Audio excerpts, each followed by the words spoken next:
The first election was more of a grassroots effort to get George Washington to accept the post, way back in 1789. Everyone loves a general. The election of 1792 also ended in a Washington landslide, and in 1794 he was elected king, ruling until his death in 1799 when the office passed to his adopted son, who ruled until 1857. Oh, that's not what happened? In 1796, Washington refused to run again, and his vice president, John Adams, became the president with the runner-up, a little-known figure by the name of Thomas Jefferson, as his vice. In 1800, Jefferson won the election with some help from Hamilton, and Aaron Burr was his vice.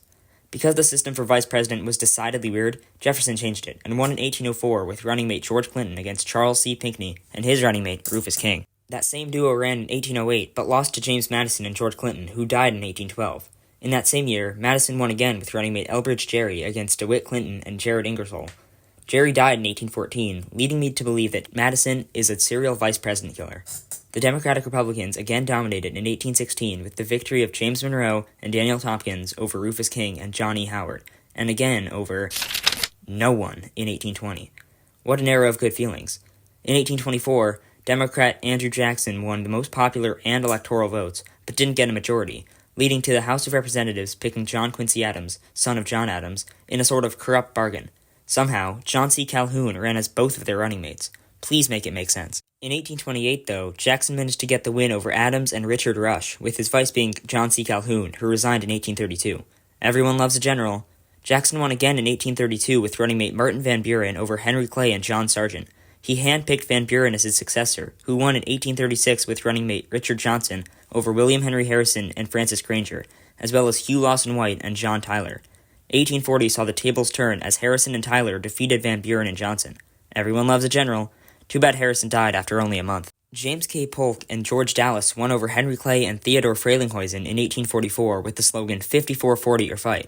1848 saw Zachary Taylor and Millard Fillmore defeat Lewis Cass and William O. Butler. Everyone loves a general.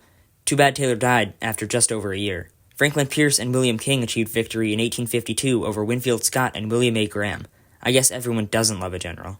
King died in 1853. 1856 saw James Buchanan and John C. Breckinridge win over John C. Fremont and William L. Dayton. I'm sure he'll be a great president. Oh. Well, Lincoln is here to save the day, defeating Stephen A. Douglas and Herschel V. Johnson, John C. Breckinridge and Joseph Lane, and John Bell and Edward Everett, with his running mate Hannibal Hamlin. He won again in 1864 with running mate Andrew Johnson over George B. McClellan and George H. Pendleton. Everyone would love that general if he didn't suck so much. Unfortunately, Lincoln was killed just a month after his second inauguration, making Andrew Johnson the president.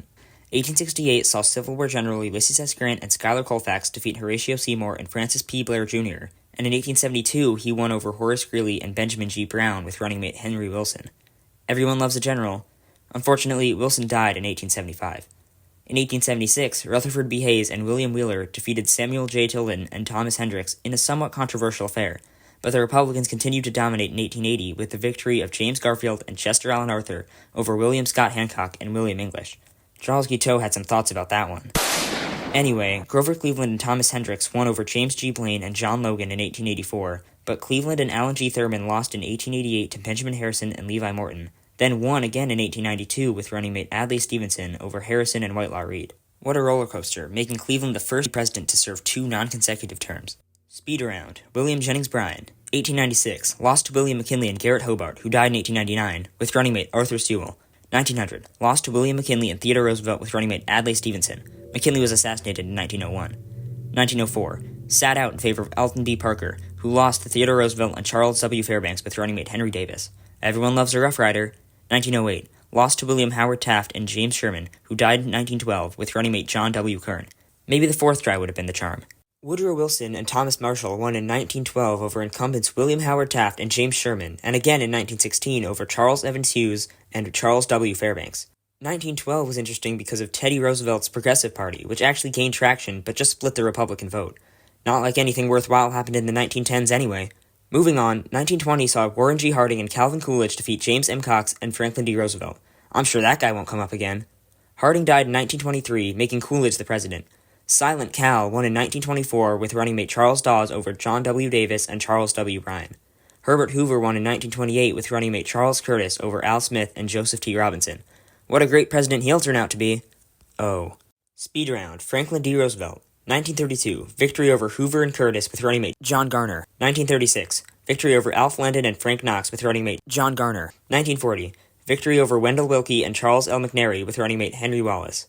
1944. Victory over Thomas E. Dewey and John W. Bricker with running mate Harry S. Truman. Roosevelt died of a cerebral hemorrhage in April of 1945, making Truman the president.